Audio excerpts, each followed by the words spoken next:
이제 저희가 겨울 성경학교도 앞두고 있는데 제가 생각해 보니까 이때쯤에 가정과 또 교회의 교육적인 역할에 대해서 생각해 보는 것이 좋겠다 생각을 했어요. 그래서 오늘의 설교 제목은 자녀 살리는 부모 또 가정 세우는 교회 이렇게 정했습니다. 같이 한번 해보실까요? 자녀 살리는 부모, 가정 세우는 교회. 특별히 오늘날과 같이 이렇게 모든 정보가 넘쳐나고 이제 말로나 글로 우리의 질문을 하면 인공지능이 척척 답해주는 그런 시대에 살게 되면 더욱 이 주제가 우리에게 다가오고 또 필요한 주제가 아닌가 그렇게 생각을 했습니다. 인공지능 시대는 사실 우리가 지금 살고 있고 아마 핸드폰을 쓰는 사람이라면 누구나 다 해보셨을 거예요. 저는 이제 비록 현직 교수로서는 은퇴를 한 명예 교수이지만 또 저에게 가끔 이렇게 글 부탁이 아직 들어와요. 그래서 글을 쓰는데 제가 이젠 매일 학교를 나가지 않아서 도서관을 활용하는 것이 쉽지 않습니다 했더니 그 상대방의 원고 청탁을 하는 분들이 뭐라 그러냐면, 교수님, 인공지능이 있지 않습니까? 인공지능을 잘 활용하시면 도서관 몇 개를 가지고 있는 효과가 납니다. 그렇게 얘기를 하는 거예요. 그래서 실제 제가 인공지능으로 최근에 글을 한 3편을 썼습니다. 근데 정보 면에 있어서는 저보다 나은 것 같아요. 정보를 이제 다시 리트리브 한다 그러죠. 다시 이렇게 일깨워서 다시 끄집어내는 거 역할은 사람보다 나은 것 같아요. 근데 뭐가 문제냐면 인공지능은 자기의 실패를 처음에는 절대 인정하지 않습니다. 그래서 제가 아주 자세하게 그 프롬프트를 주거든요. 그 명령어를 줄 때 어떻게 주냐 하면, 내가 상대하는 사람들은 교육학의 전문가들이요, 또 실제 훈련을 많이 받고 이 사역의 현장에서 일하는 실천가들이다. 그리고 적어도 석사 이상의 공부를 한 사람들이 내 글을 본다. 그리고 이 글을 글에 나오는 그 인용구들은 반드시 네가 어디에서 이거를 가져왔는지를 다 명기를 해줘야 한다. 그렇게 하고 이제 장수도 주고, 또 글을 이제 쓸 때 보통 이 논문 쓰는 방식이 있어요. 보통 APA 방식이나 시카고 논문 쓰는 형식이나 이거를 꼭 활용을 하라고 그럽니다. 그러지 않으면 어떤 때는 이제 참고 도서를 괄호 안에 넣기도 하고, 또 어떤 때는 각주에 넣었다가 밑으로 빼기도 하고, 또 각주로 넣지 않고 미주라 그래서 글의 맨 끝에 넣는 경우도 있고, 이런 거를 다 조심해서 해야 된다. 그리고 그 누구누구의 글은 내가 이제 평소에 써놓은 글이 있잖아요. 그 글을 제가 인공지능한테 줍니다. PDF로 만들어서 글을 다 줘요. 그래서 예를 들어서 김도일의 공부하는 인간이라는 호모 에듀칸두스라는 이 나의 글을 올려놓을 테니 이 글을 활용하고 이 글에서 활용한 참고 도서들을 반드시 참고하기 바란다. 다 쓰는데요. 그럴듯한 논문이 나온 거예요. 그래서 제가 쫙 읽어보는데 거기에 저자가 김도일이라는 사람이 나와요. 근데 세상에 제가 한 번도 쓰지 않은 글이 나오는 거예요. 그 김도일은 장신대에 근무하는 교수라는 것까지 나오는데 제가 절대 쓰지 않았던 글을 자기가 만들어낸 거예요. 그래서 제가 너 이럴 수 있느냐. 김도일은 지금 내가 쓰는 사람이 김도일인데 김도일이라는 성균관대의 교수가 하나 있고 저 경상도에도 교수가 한 분이 계시지만 기독교 교육학자는 김도일은 나밖에 없다. 근데 왜 내 이름을 도용하면서 내가 쓰지도 않은 글을 네가 만들어서 올리느냐. 그랬더니 뭐라고 나오는지 아세요? 아, 죄송합니다. 제가 교수님의 글을 도와드리는 열심에 매몰된 나머지 현존하지 않는 글을 제가 다른 사람의 글에다가 교수님의 그 이름을 도용을 했네요. 그때 가서 딱 얘기를 해요. 그러니까 글을 다 읽어보지 않으면 눈 뜨고서 당할 수 있어요. 이것이 저의 인문학 계통이니까 그래도 바로바로 피해가 없지. 만약에 의학 계통에서 이런 일이 생긴다고 해보세요.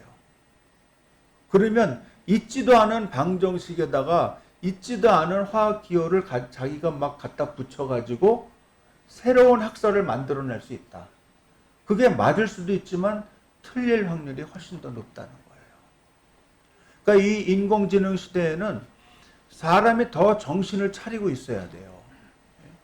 여러분의 이름이 어디서 도용될 줄 모르며 또 여러분이 생각지도 못했던 일들이 막 이상한 논리를 따라서 그냥 글을 인용하면서 만들어내기 때문에 엉뚱한 길로 여러분들을 인도할 수도 있습니다. 더욱이 인공지능 시대에는 뭘 더 조심해야 되냐면 에코 체인버 효과를 조심해야 돼요. 에코 체인버 효과. 이건 뭐냐면 우리가 마치 이렇게 큰 공 안에 갇혀서 이렇게 예를 들어서 새바람 꾀 그러면 에코 메아리 현상이 나잖아요. 새바람 새바람 새바람 교회 교회 이렇게 나올 거 아니에요. 그러니까 우리가 찾는 이런 인공지능에서 이렇게 키워드를 주고 막 찾아내는 정보들이 그 메아리 현상을 일으키면서 우리는 그 안에 있는 공 안에서 계속 반복적으로 우리가 원하는 또 우리가 봤던 정보와 유사한 거를 계속 끄집어내는 알고리즘에 갇히기가 쉬워요. 그건 음악도 마찬가지입니다. 또 시도 마찬가지예요. 시도 그럴듯하게 지어요. 깜짝 놀랄 정도로 시를 잘 짓습니다. 그러나 그게 한두 번 할 때는 여러분들이 아유 괜찮은 시네 라고 얘기할 수 있지만 똑같은 동일한 주제 안에 또 거기에 청중들 또 글의 문체 또 언어 이런 것들을 다 그대로 집어넣었을 때는 비슷한 것을 막 양산하면서 거짓 정보가 드러날 수 있다는 거예요. 그건 어떤 입장을 가지든지 마찬가지가 될 수 있다는 거예요. 우리는 바로 작년 초만 해도요. 4차 산업혁명에 대해서 얘기했습니다. 근데 4차 산업혁명의 총화가 분명히 로봇과 인공지능이 될 거라는 것은 많은 사람들이 예견을 했어요. 근데 이렇게 챗 GPT가 나오면서 오픈 AI가 나오고 제미나이가 나오고 거기에 무슨 요새는요 인공지능도 하도 회사가 많이 개발을 해놔가지고 다 얘기하기도 어려울 정도예요. 저도 이제 한두 개는 유료를 써서 지금 보고 있는데요. 그렇다고 해서 유료가 무료보다 대단히 뭐 이렇게 나은 것도 없어요. 아마 제가 과학 공부를 한다 그러면 무료와 유료의 차이는 엄청날 겁니다 라고 얘기할 거예요. 근데 저는 인문학 계통에 있기 때문에 무료랑 유료가 크게 차이가 없는데 어느 정도 차이는 나냐 하면 양에 있어서 빈도수에 있어서 너무 자주 그 인공지능을 불어먹으면 그 다음서부터는 돈을 내고 쓰세요. 그렇게 나옵니다.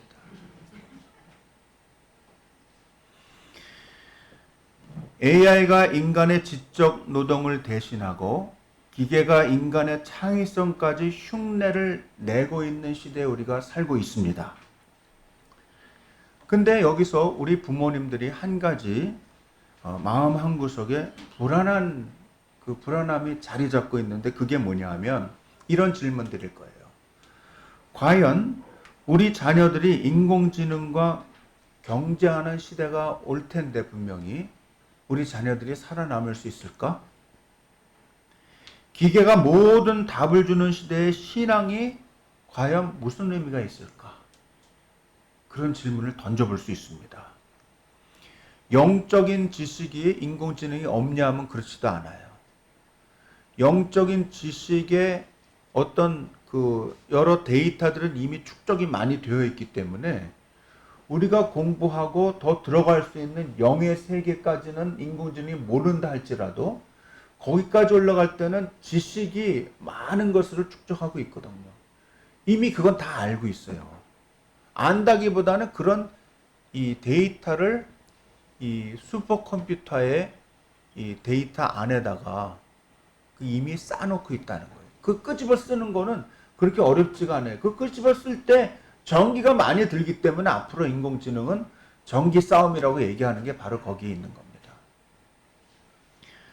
오늘 저는 이 불안의 시대에 예전 불안과는 또 달라요. 예전엔 뭘 몰라서 불안했는데 이젠 모든 게 다 드러났기 때문에 불안한 거예요.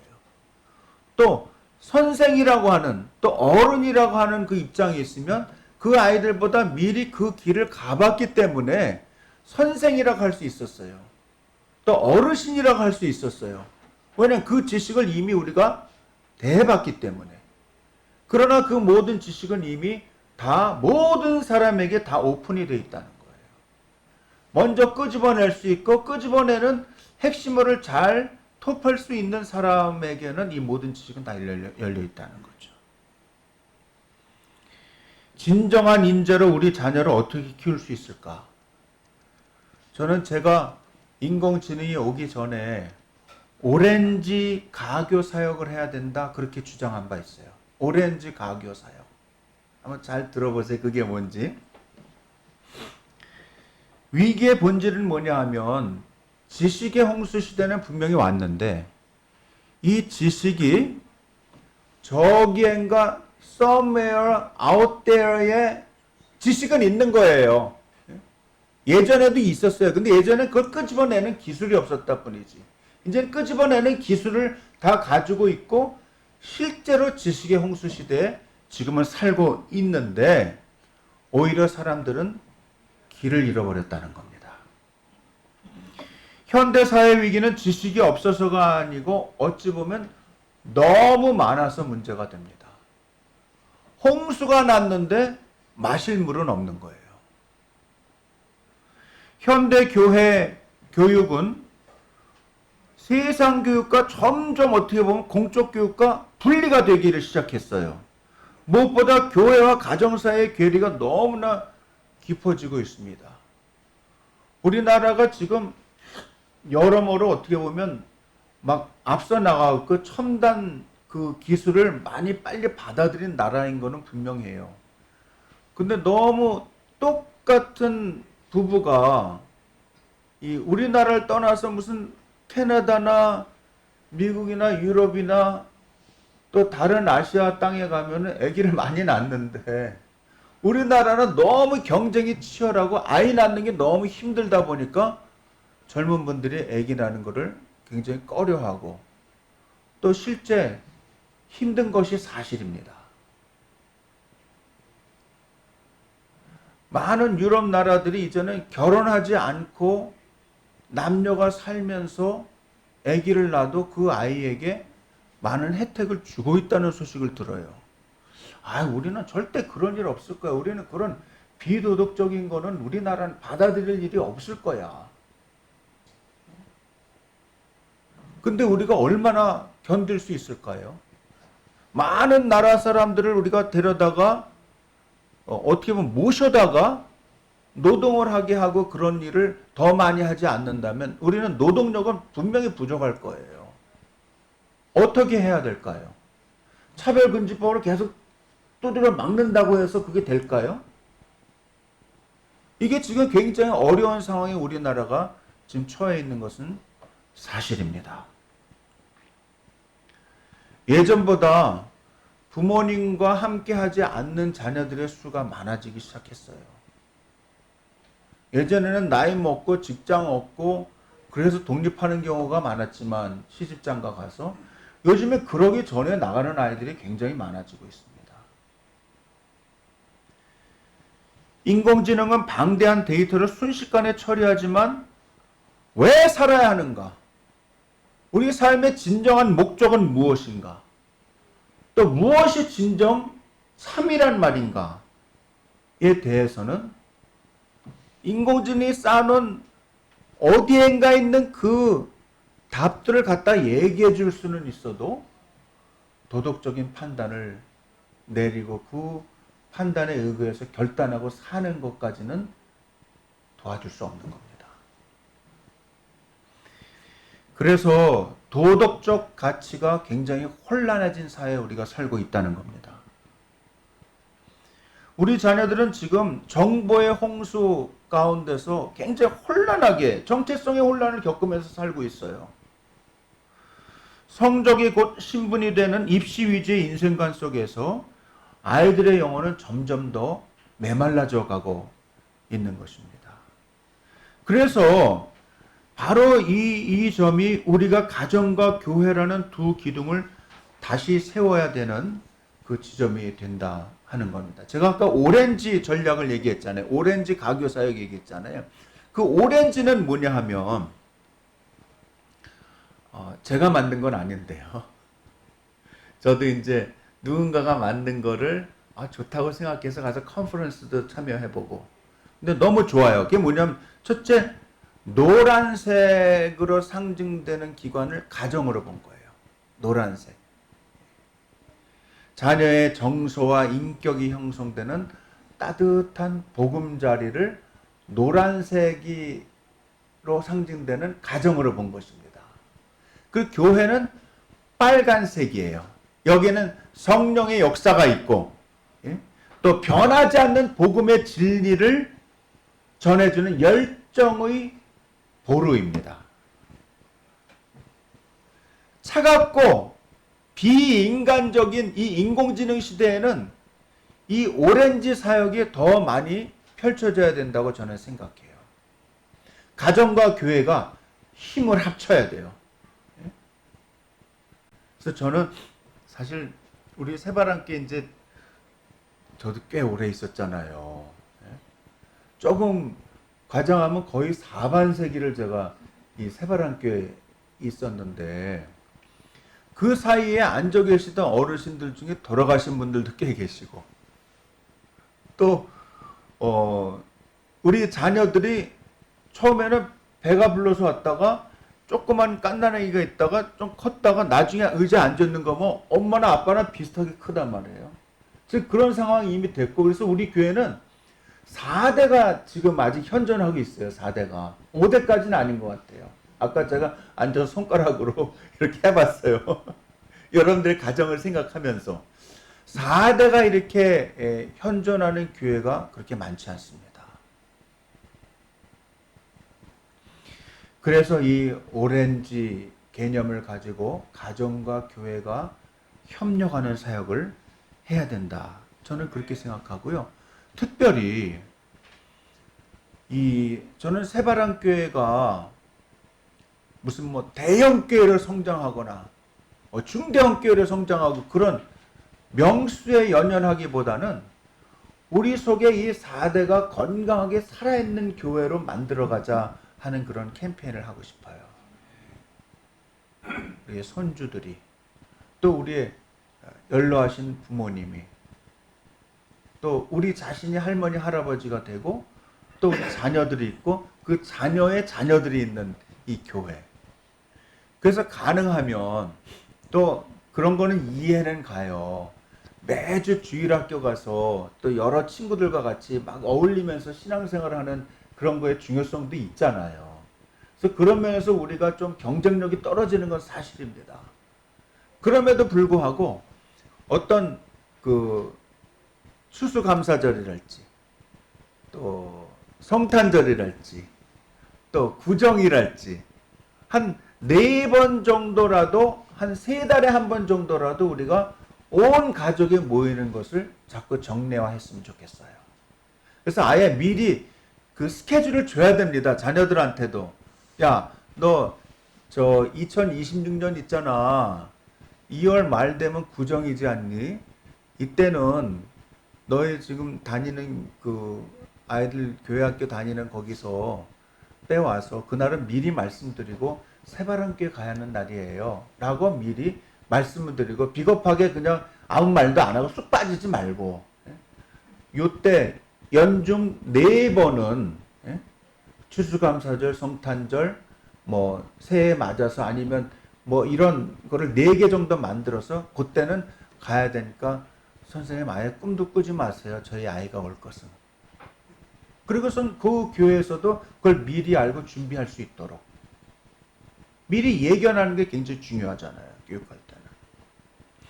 그래서 이 차갑고 계산적인 인공지능 시대일수록에 이 두 색이 합쳐진 이 노란색과 빨간색의 가정과 교회가 합쳐지는 오렌지색의 온기가 우리에게 가득하면 좋겠다 하는 생각을 하게 된 것입니다. 여기서 우리는 마음이 따뜻해지는 예화를 하나 떠올려 보고 싶은데요.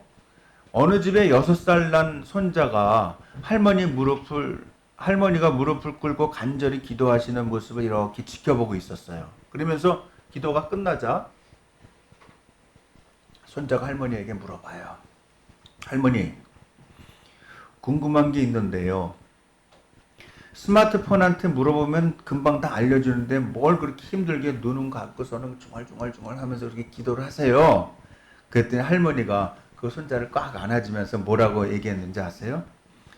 얘야, 인공지능은 세상 지식은 알려주지만 네가 얼마나 사랑스러운 애인지, 네 마음이 아플 때 하나님이 얼마나 너를 위로해 주시는지 그런 따뜻한 정은 가르쳐주지 못하거든. 할머니는 지금 진짜 사랑을 하나님께로부터 배우는 중이야. 할머니도 배워야지 너를 사랑할 수 있는 거야. 그래서 할머니도 기도하는 거야. 그랬더니 그 손주가 그렇구나. 그럼 나도 기도해야지. 그렇게 했다는 거예요. 또 두 번째 중요한 오렌지 사역에서 중요한 것이 뭐냐 하면 인공지능 시대에 252 Basics라는 걸 한번 실천해 보자고 말씀드리고 싶어요. 이건 뭐냐면 누가복음 2장 52절 말씀에 의거한 거예요. 거기 뭐라고 나와요? 예수는 지혜와 키가 자라가며 하나님과 사람에게 더욱 사랑스러워 가시더라. 지혜와 키가 자라가며 이제 육신과 또 마음이 성장하는 것을 의미하죠. 그리고 하나님께 대하여 영적인 그 삶이 자라나가고 그 다음에 사람에게 사회적인 삶이 성장한다는 것을 의미합니다. 그래서 세 가지의 아주 중요한 가치를 우리가 배울 수 있는데요. 이 누가복음 2장 52절에서 첫째는 거룩한 영적 지혜입니다. wisdom입니다. 인공지능이 주는 정보를 넘어서 하나님의 뜻에 합당한 분별력과 지혜로운 선택을 하는 힘입니다. 사실 지식이 많이 있어서 지식을 채용하는 것도 중요하지만 그보다 더 중요한 것은 언제 말을 해야 되는지, 언제 잠잠해야 되는지, 언제 사랑을 표현을 해야 되는지, 언제 표현하지 않고 잠시 기다려야 하는지, 이건 지혜에 속하거든요. 그러니까 그 지혜를 가진 할머니, 할아버지, 엄마, 아빠가 옆에 있으면 아이들은 영적인 지혜를, 거룩한 영적인 지혜를 배울 수 있기 때문에 그렇습니다. 또 이 누가복음 2장 52절에서 우리가 배울 수 있는 두 번째 핵심 가치는 절대적인 신뢰입니다. 절대적인 신뢰. 알고리즘은 절대 예측할 수 없는 인생의 고난 앞에서도 하나님이 우리의 반석이시며 하나님만이 우리의 삶을 끝까지 잡고 계시는 분이라는 것을 우리가 신뢰하는 믿음을 가져야 됩니다. 그게 바로 여기 나오는 하나님과 사람 앞에서 더욱 사랑스러워져 간다 하는 얘기예요. 세 번째 핵심 가치는 공감적인 인격입니다. 인공지능은 호모 사피엔스가 되는 훈련을 잘 시켜줄 수 있어요. 제가 인공지능 활용해 보니까 실제 좋은 점도 많아요. 네? 또 가끔 제 일정도 조금 이렇게 좀 관리를 해달라. 예를 들어서 무슨 열차표나 비행기표나 이런 거 나오는 거 좀 알려줘. 매일 아침 8시에 알려줘. 그러면 어김없이 딱딱 알려줘요. 예? 그 다음에는 돈만 있으면 되는 거예요. 그런 건 너무너무 좋은데 호모 사피엔스가 되게 하는 지혜로운 인간, 지식을 활용하는 인간이 되게 하는 거는 잘하는데 뭐를 못하냐면 호모 심비오스를 못해요. 심비오스는 뭐냐면 공감하는 인간입니다. 공감하는 인간. 그래서 기계는 할 수 없는 이웃사랑과 공감 능력을 키우는 것. 그것이 누가복음 2장 52절에 나오는 이 말씀의 핵심 가치 중에 하나가 됩니다. 한번 따라해 보세요. 거룩한 영적 지혜. 다시 거룩한 영적 지혜. 절대적인 신뢰. 공감적인 인격. 이 세 가지 핵심 가치가 누가복음 2장 52절에서 우리가 배울 수 있는 가치가 됩니다. 여러분들이 아마 할머니들은 어떤 분들은 하루 종일 손자 손녀랑 같이 있는 분도 있을 거예요. 또 사실 우리가 키워주지 않으면 아이들이 일하기가 어려워요. 가끔씩 돌봐주기도 하고 또 어려움이 있을 때마다 또 아이들을 이렇게 품어 안고서 기도도 해주고 또 우리가 좀 돌봐줘야 또 데이트도 좀 할 수가 있잖아요.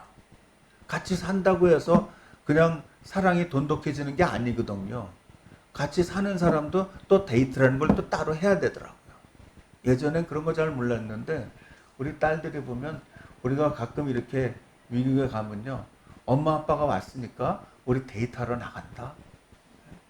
야, 매일 보는데 뭘 또 데이트를 또 따로 해야 되냐? 해야 된다는 거예요.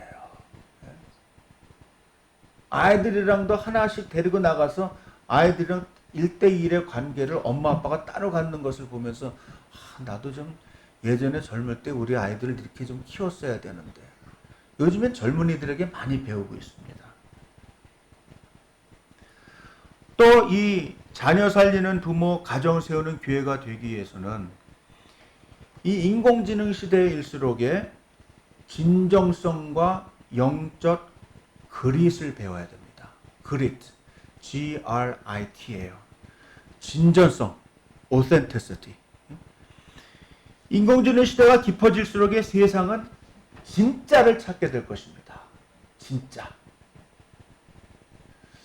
제가 다는 보지 못했습니다만은 그 요리하는 거 있잖아요. 흑백 무슨 뭐 있잖아요.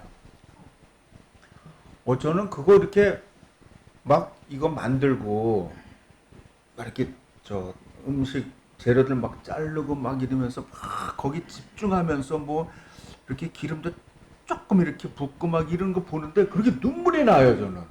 그 사람들 그거 하는 거 보면서. 아니, 요리하는 거에 이렇게 진정일 수가 있나.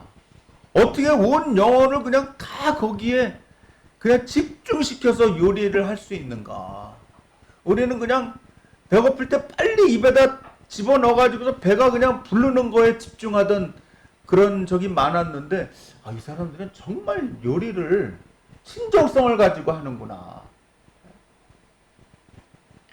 막 큰 호텔에서 헤드 셰프로 일하는 사람조차도 막 나와가지고 젊은 사람들이랑 막 서로 경쟁하면서 자기가 될까 안 될까 그러다 결국은 수십 년의 경력을 가진 사람이 아주 그냥 손을 달달달달달달달달 떨면서 하는 어떤 소녀 같은 젊은 여자 셰프에게 지는 것을 보면서요. 야, 이거 대단한 거다. 정말 그렇게 음미하면서 음식을 한번 좀 해보기도 하고 먹고 싶기도 해요. 근데 해는 거는 좀 늦은 것 같고 잘 먹기라도 하고 싶어요. 진짜를 찾는 시대가 왔다는 거예요.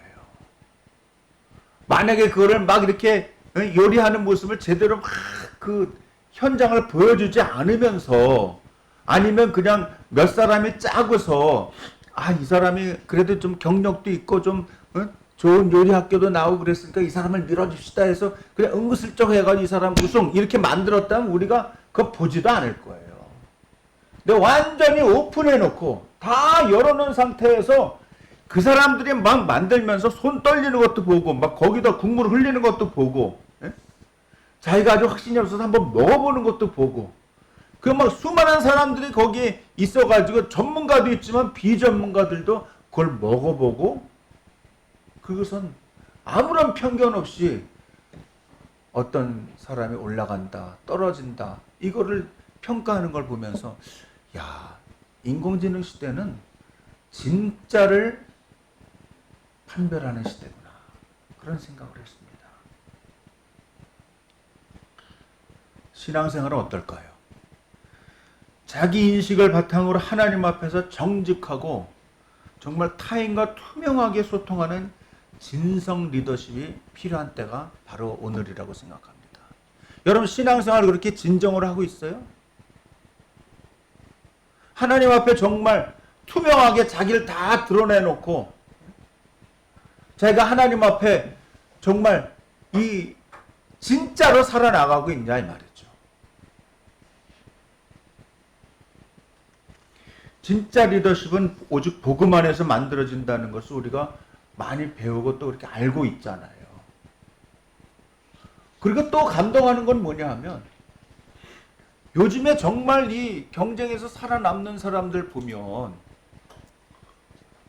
실패를 두려워하지 않는 것 같아요.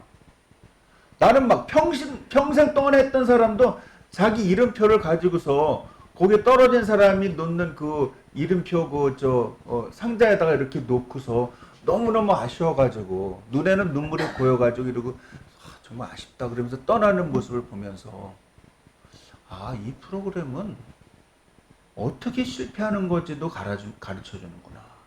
너무 좋은 것 같아요.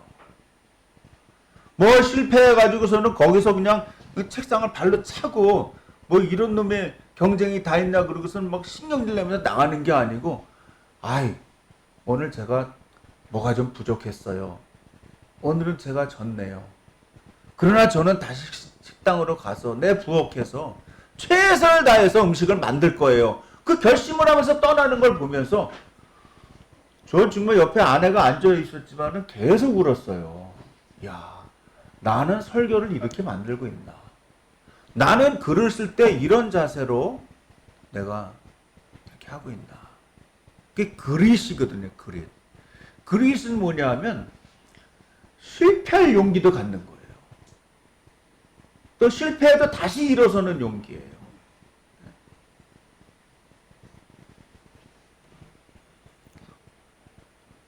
결코 포기하지 않는, 소망을 품고 다시 전진하는 그 마음의 힘 있잖아요. 마음의 힘. 마음의 근력을 보통 그릿이라고 합니다. 우리 자녀들에게 그걸 가르쳐 주자고요. 이 오렌지 사역, 교회와 가정이 함께하는 그 사역을 통해서 아이들에게, 얘야, 네가 공부하고 무슨 일을 한다고 늘 성공하는 게 아니고 늘 1등하는 게 아니야.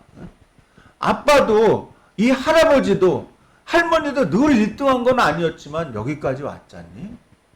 그건 뭐냐면, 하나님 앞에서는 하나님의 사람도 가끔 실패할 수도 있고 2등, 3등, 아니 때로는 꼴등할 때도 있는 거야. 그래도 괜찮아. 다시 일어서는 거야.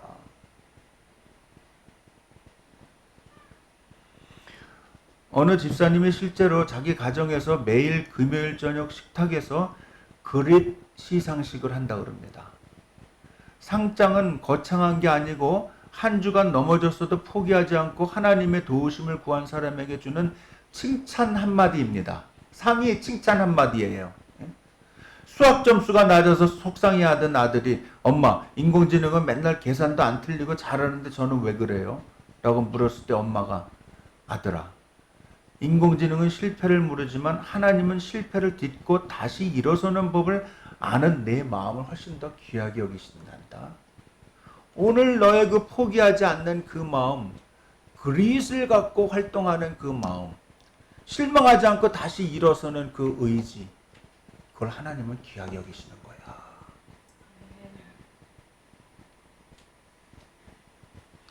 그리고 온 가족이 손을 잡고 그를 축복해주고 또 사랑을 품어줄 때 그 아이는 비록 이번 주에는 내가 어려움이 있었다 할지라도 다시 일어나서 한번 돌진해 봐야지. 그런 마음을 갖는다는 겁니다. 시편 78편에서 다윗이 자기 마음의 완전함과 손의 능숙함으로 양떼를 길렀고 백성을 섬겼다고 나왔는데, 이것이 저는 오늘 우리가 얘기하는 그 자녀를 살리는 가정, 부모, 또 가정을 살리는 교회의 아주 중요한 신앙 원리가 된다고 생각을 합니다. 인공지능 시대의 인재는 기술만을 가진 사람이 아니고 하나님을 경외하는 중심이 바로 선 사람, 그 사람이 이 시대를 살립니다. 우리 부모님들과 어르신들은 아까 역대상 12장 32절 이사갈 자손처럼 시대를 바로 읽고 내가 어떻게 처신해야 될지를 아는 사람이 그런 부모와 조부모가 돼야 될 줄로 믿습니다. 자녀에게 단순히 좋은 대학, 알려진 직장만을 강요하는 것은 오히려 자녀들을 위험에 빠뜨리는 일입니다. 대신 하나님과 동행하는 법을 가르쳐 주세요. 꼭 인류 기업이나 인류 대학이 아닐 수도 있습니다. 다 그렇게 가면 얼마나 좋겠어요. 그러면 우리 자녀들 다 서울대학 가야 되게요. 그렇지 않아도 괜찮다는 거예요. 때로는 아니 그런 대학이 있었어? 이 우리나라에 200개도 넘는 대학이 있기 때문에요. 어떤 때는 제가 대학에 평생 있었는데도 아니 그런 대학이 있었단 말이야. 그런 적도 많아요. 얼마 전에 제가 예전에 저 젊은 시절에 젊은 교수 시절에 소망교에 잠깐 있었는데 그때 파트타임으로 잠깐 있었는데 그때 이제 설교할 때 설교를 들었던 그 재수생, 삼수생들 중에요. 얼마 전에 만났어요. 그 친구들을. 한 10명쯤 나왔어요. 나왔는데 보니까 그 친구 중에는 어느 대학의 교수로 자기가 이제 갔다 그러는데 처음 들어보는 대학이더라고요. 그래서 말도 못하고 그냥 속으로 그런 대학이 있었네. 그랬더니 제 눈을 보고 그 친구가 그걸 간파를 했는지 목사님 제가 일하고 있는 대학은 많이 알려지지는 않았지만 아주 탄탄한 대학이에요. 응? 또 아주 장학금도 많이 주고요. 훌륭한 교수님들도 많이 계세요 하고 오히려 설명을 할 때 그래 내가 그냥 바로 그냥 잘됐다 이렇게 얘기를 해야 되는데 그렇게 얘기 못해서 미안해.